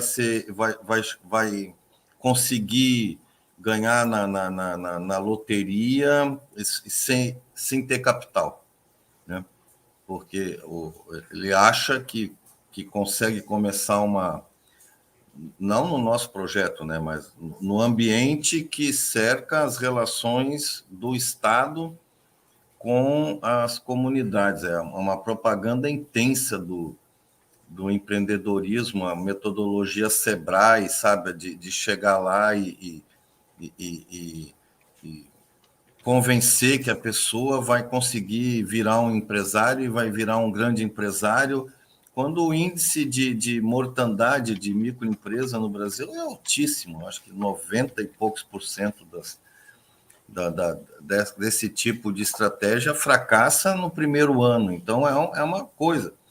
Então, só o fato de você começar a dizer que tem outras formas de se melhorar a renda da comunidade é um aspecto do trabalho de convencimento, que é um trabalho de educação, que nós teríamos que, já de saída, reforçar, né? Sem nenhuma concessão com essa mentalidade de curto prazo, que é muito ilusória, né? Com isso, acho que nós teríamos que trabalhar com bastante concentração o aspecto da economia solidária, né? Quer dizer, formas de você colocar o produto que você desenvolve que garantam uma rentabilidade, que sustentem aquele produtor que da comunidade vai chegar no mercado sem proteção se ele for sozinho, né? Outra questão, eu não sei se eu consegui me explicar, mas a ideia é o seguinte: no empreendedorismo, você vai levar muita gente a quebrar a cara, se for aquela ideia de que eu sozinho vou dar certo, né? Eu estou falando no nosso ambiente do Maranhão, em comunidades com economia com volume de renda por cabeça mais robusto, mas nós estamos num estado que tem a menor renda e os menores índices de desenvolvimento humano dos 27, né? Então, nós não estamos no Rio Grande do Sul, em Santa Catarina, tem uma renda média superior. Acho que a renda média familiar no Maranhão é em volta de R$ 500. E quando a gente entrou nas comunidades, a gente fazia a pesquisa zero, havia toda uma economia sem dinheiro. As pessoas pegavam muito pouco em dinheiro, e era uma coisa assim, nas entrevistas aparecia famílias que mexiam com 50, R$ 100 por ano em dinheiro, em nota, mas trocavam produtos, né? Recebiam muita contribuição em termos de roupa, calçado, de parentes, de amigos. Não era mercado, esse mercado de você ir no shopping, tá? Então, nós tínhamos que ter isso desde o começo, claro, para reforçar mais o desenvolvimento de capacidades gerenciais nos grupos de produtores, porque foi outro gargalo que a gente sentiu. Bom, nós temos 20 ótimos produtores, né? Vamos montar um ponto de venda. Quem é o gerente do ponto de venda? Porque daí ele não pode ter só amor às abelhas, ele tem que saber gerenciar um empreendimento comercial que tem uma função. Então, essa mão de obra, normalmente, a gente encontrava gente muito interessada, mas era o esperto, era aquele que sabia mais do que os outros e que ia acabar virando o dono do negócio sem ser, porque, teoricamente, ele seria um funcionário dos produtores, e não aquele cara que vai ser o patrão, mas ele começava a ter comportamentos assim, poucas experiências que a gente avançou, a comercialização é um nó. Quando nós fomos com essa visão, dizer que para desenvolver uma cadeia no Maranhão, para criar um produto culturalmente a partir do território maranhense, um território no sentido até do vinho, o vinho com sabor tal, do lugar tal, porque tem aquela rocha lá, tem aquela uva, é a analogia que a gente fazia com a abelha, com o mel da melípona, né?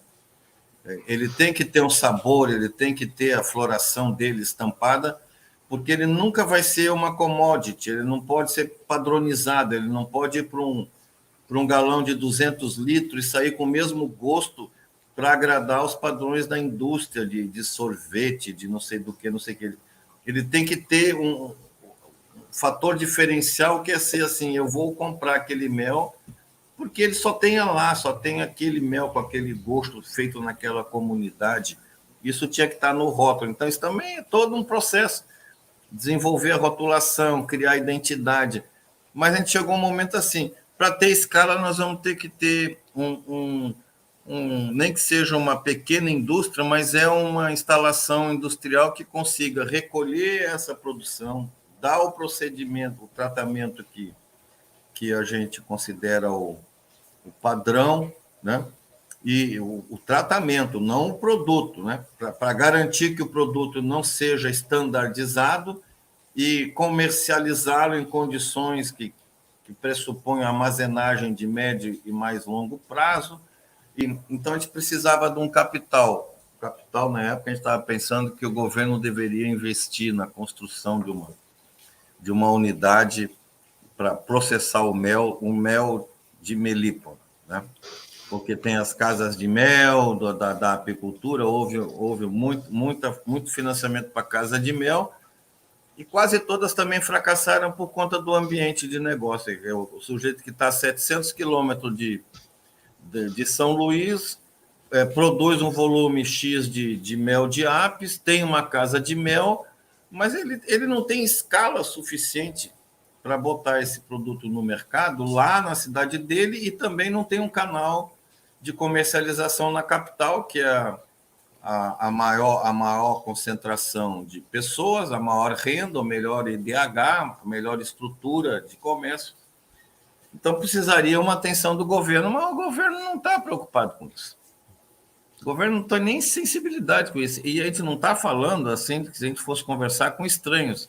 Eram pessoas da convivência, conheciam o projeto, conheciam as instituições, gente que saiu da universidade para a gestão pública, né? Gente de esquerda, mas zero de sensibilidade. Só pensa assim, resultado imediato, que eu vou ter que fazer meu balanço da minha gestão e eu tenho que mostrar ganho. Você não consegue reverter uma situação de miséria pensando em 4 anos.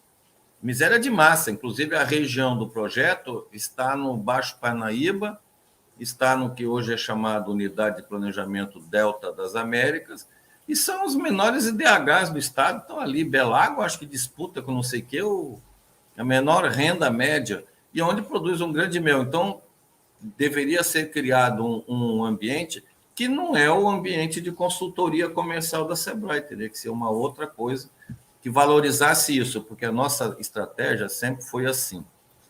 Não adianta a gente querer ser o maior produtor do Brasil de mel de apis, porque já há um mercado estruturado, historicamente organizado, com os interesses já se acertaram, já sabe quem manda, quem obedece, como é que escoa, tanto que vem o povo veio do Piauí, mas basicamente são produtores que já vieram do Sul e transplantaram esse modelo de apicultura para cá, seja ela a fixa ou a móvel, né? A migratória. Então, a gente teria que desenvolver. O produto foi desenvolvido, né, suficientemente para ter identidade própria, né? As comunidades começaram a entender que sozinho, mesmo que a gente não evoluísse para formas muito de organização de empresas cooperativas, mas o associativismo inicial começou a ter. Onde nós estamos assim muito longe do Espírito Santo, que não houve uma articulação política a nível do Estado de produtores, né? Porque nós não tínhamos nenhuma legislação estadual. Nos diálogos que a gente teve com uma das secretarias, foi um assessor do gabinete do governador. Ele ficou calado basicamente a reunião inteira, e a gente estava com um processo em curso já em paralelo de discutir as propostas para uma legislação estadual de meliponicultura construída ouvindo a universidade, os produtores, os outros parceiros dos projetos que aconteceram, de várias reuniões. Aí o cara foi para a internet, pegou um Ctrl-C, Ctrl-V, combinou com um deputado, montou uma legislação que foi aprovada sem nenhuma discussão. Nós só soubemos, nós que estávamos conversando com o governo, imagina. Se a gente estivesse do lado de fora fazendo manifestação contra, nós estávamos lá dialogando, sentados na mesma mesa, e os caras atropelaram tudo, porque há também uma peculiaridade aqui do Maranhão, que era um conglomerado de 16 partidos sustentando o primeiro mandato do Flávio Dino. 3 eram de esquerda, os outros todos iam até a extrema-direita partidária, que não queria nem chegar perto de nada que tivesse cheiro de comunidade, que dirá apoiar e dar. Então, era muito complicado o nosso ambiente aqui, a parceria com o governo local, apesar de até o governador ser pessoa que já tivemos convivência durante um período mais da sua juventude e tal.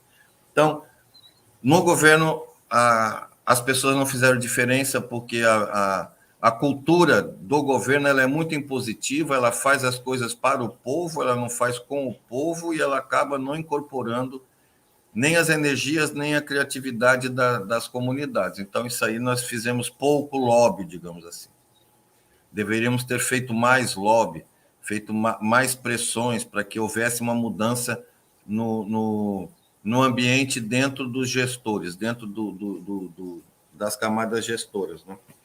Então, para chegar na escala, a gente achava que sem uma unidade que teria que forçosamente ser um investimento de capital bastante razoável, e não tendo a possibilidade disso ser um capital de uma empresa cooperativa, teria que se inventar uma nova figura jurídica que permitisse que o investimento fosse do Estado, mas a gestão fosse do condomínio de negócios.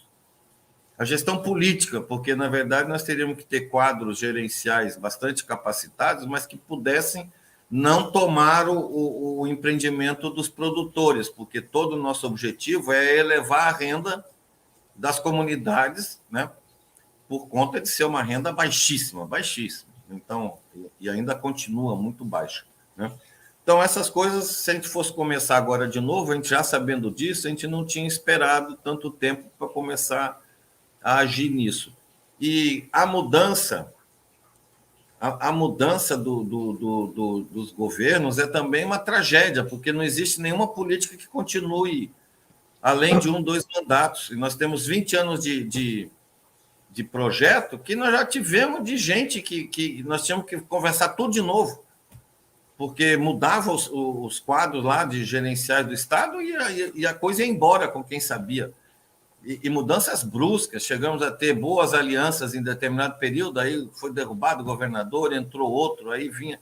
Então, esse negócio eu não sei como é que é no Espírito Santo, se vocês conseguem ter alguma continuidade, mas aqui, talvez, por a gente não ter construído uma associação estadual de meliponicultores que fosse uma articulação política real, que fizesse a política para favorecer a produção, né?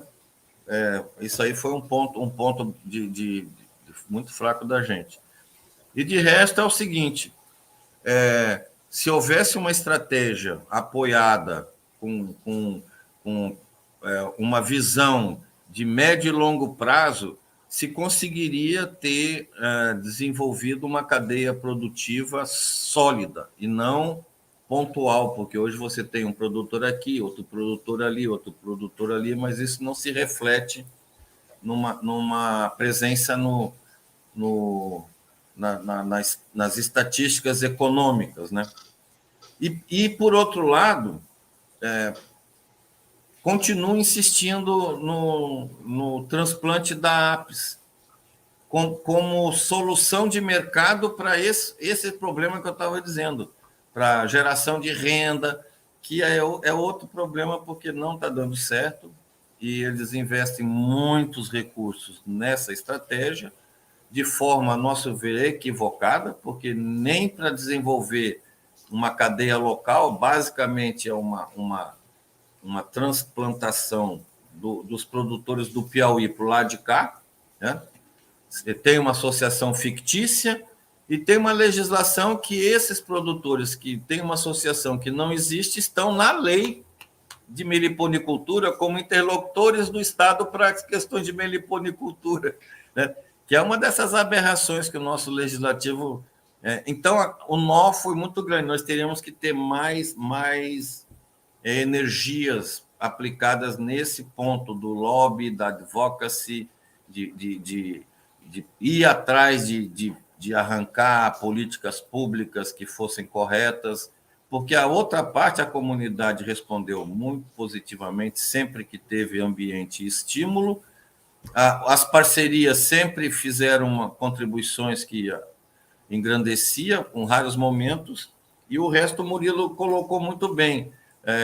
As empresas com a economia bombando, elas têm um comportamento e têm bons quadros preocupados com as relações comunitárias, sociais e tal. Quando a economia entra em crise, eles cortam tudo quanto é despesa, transformam aquilo que seriam ações sociais em puro marketing, sem nenhum conteúdo real, né? E rompem com as relações estabelecidas, né? Para vocês terem só um exemplo, quando nós propusemos, e o Murilo foi lá na nova administração da Paineira, já virando Suzano, né?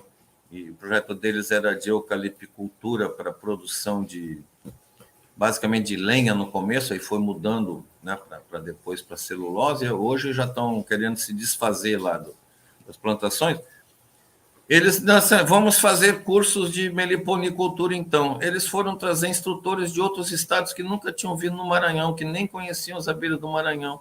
Aí não deu certo, porque as comunidades já estavam há quase 15 anos trabalhando com gente que eles foram conhecendo, que conheciam as comunidades. Aí você traz um jovem início de carreira, contratado como consultor, que venha de qualquer lugar, eu nem lembro de qual estado veio, mas acho que veio gente de Minas, e veio aqui prestar serviço, o cara tem outra relação, ele vem aqui, ele não lembra nem o nome com quem ele conversou depois de 15 dias, porque ele veio e vai embora, né? E essa visão para eles era uma visão assim, porque é mais barato vir alguém de Minas fazer um cursinho qualquer do que a gente construir uma estratégia local de geração de conhecimento, de partilha, de muitas coisas. Então, hoje a gente teria que pensar nisso. De resto, acho que o desenvolvimento de metodologia, de equipamento, de códigos, né, de qualidade do produto, relação com as comunidades, valorização do produtor, desenvolvimento da personalidade do produto, fora da ideia de que nós vamos ter toneladas de mel, tudo com o mesmo gosto, ao contrário, vamos ter sempre uma quantidade menor, mas com uma tremenda de uma riqueza cultural, de sabores, e aquela visão assim de que é um produto que vale o preço que ele realmente vale, e que a maior parte desse preço vai ficar com o produtor embaixo e não com os atravessadores ou com o comerciante final, né? Então, isso aí tudo acho que são experiências que saíram da vivência desse. De outro lado, só para encerrar, assim, produtos de comunicação, cartilhas, metodologias de difusão dos conhecimentos gerados, da tecnologia que foi sendo construída, tudo isso foi feito. Mas nós estamos sempre dentro de um ambiente de mercado capitalista feroz, e se a gente não tiver uma estratégia para o mercado, nós vamos jogar o produtor nesse mercado com essa cabeça de empreendedor que tudo pode, que tudo vai conseguir, com muito esforço, porque se ele falhar, ele é que não fez o serviço direito, né? Enquanto todo o sistema trabalha para derrotar o cara, né? Todo o sistema. Só a conversinha mole lá do Sebrae não cria mercado. Ao contrário, né? Até destrói as coisas. Então, hoje eu acho que a gente faria muito mais a economia ecológica, a economia solidária, formas associativas, mais discussão política para agregar os produtores em uma associação que fosse politicamente contundente, que puxasse mesmo.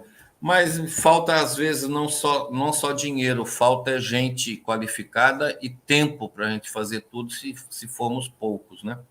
Então, a multiplicação também dos quadros que o projeto foi gerando, criar mais gente, formar mais gente, sabe, dentro do sistema, é uma preocupação que a gente tem.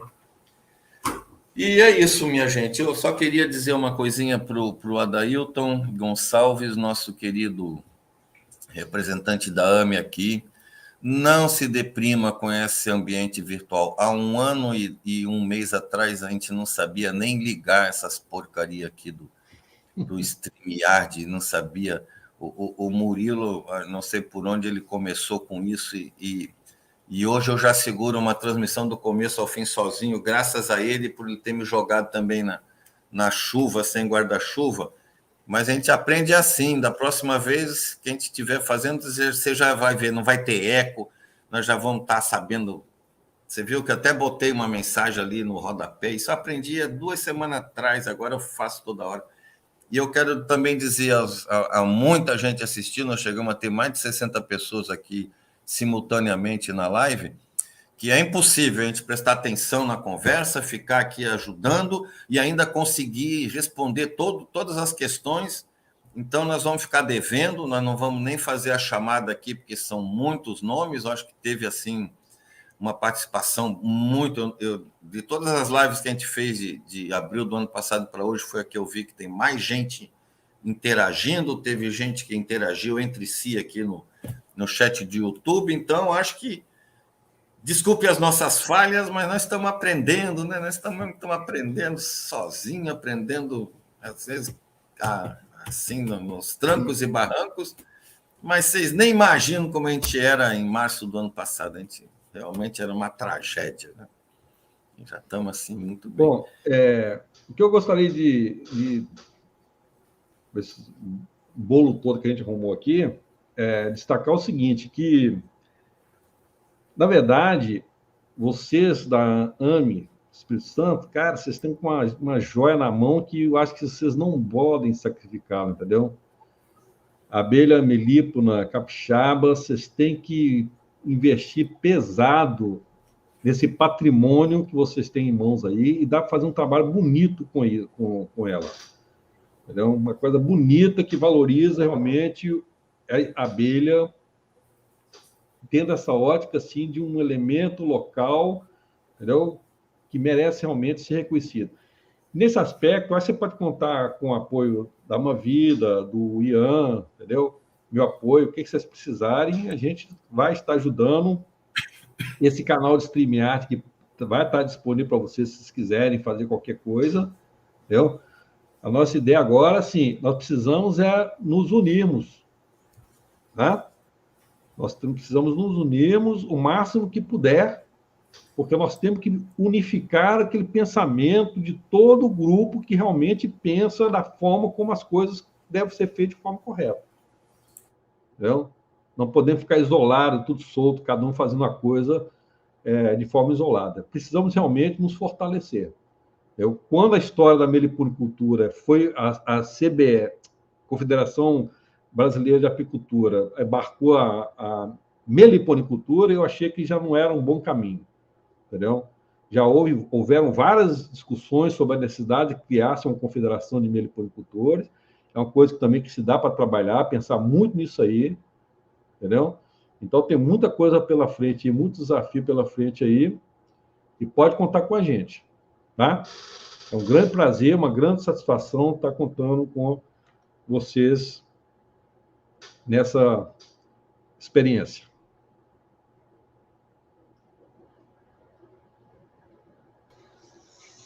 Podemos falar aí, Adailton? Como é que está seu microfone aí, Adailton? Bom, o Murilo, o João, também gostaria de agradecer. A gente vai continuar mais um pouquinho ou já estamos encerrando? Como é que é? Só para me entender aí. Ia ter uma hora de Não tem problema. Como é que é? Só para me entender aí.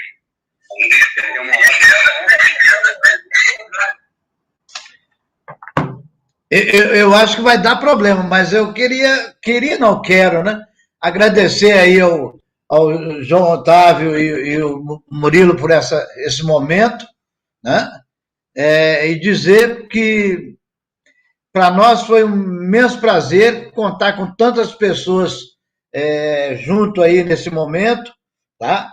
E pedir perdão pelas falhas tecnológicas, Mas, com certeza, a gente vai, como você falou, João, nós vamos nos aprimorar e vamos tentar melhorar da próxima vez, né? Infelizmente, também nós tivemos problema com o nosso presidente, João Luiz, que não conseguiu entrar no momento, né? Tá? E ele ficou lá no YouTube só, tá? Mas é importante que a gente continue essa parceria, que vai ser, com certeza, muito salutar. Aprendi muito hoje também, tá? E obrigado a todos que participaram aí e que irão depois poder ver essa live nossa. Obrigado. Deus esteja conosco sempre. Então, foi respondida a questão da Rosângela. Então, eu também quero agradecer esse contato aqui em nome da gente, colocar o canal Passarim, que é uma iniciativa da Ama Vida com a Associação Tijupá e o Fórum Carajás também, à disposição da AME. Depois a gente pode conspirar aí até um programa mais voltado para conhecer o trabalho da associação no Espírito Santo, e estamos juntos. Murilo, tem que ligar o microfone, Murilo, o seu microfone. Só lembrar para vocês que está rolando embaixo a próxima live que eu vou dar no Wikipédia, que vai ser segunda-feira, às 16 horas. Tá? É uma continuação, na verdade, dessas experiências que eu relatei aqui hoje. Tá? Como e por que mudei a minha percepção sobre o impacto das abelhas africanizadas. Eu acho bom vocês acompanharem isso aqui. Eu acho que tem uma história bastante interessante. Tá bom? Segunda-feira, às 16 horas. E aí, a gente já encerra? Perfeito. Acho que sim. Boa noite a todos, então. Obrigado aí. Já vou botar a musiquinha. Eu vou tirar a vinheta aqui. Pronto. Espera aí. Desliga. Musiquinha.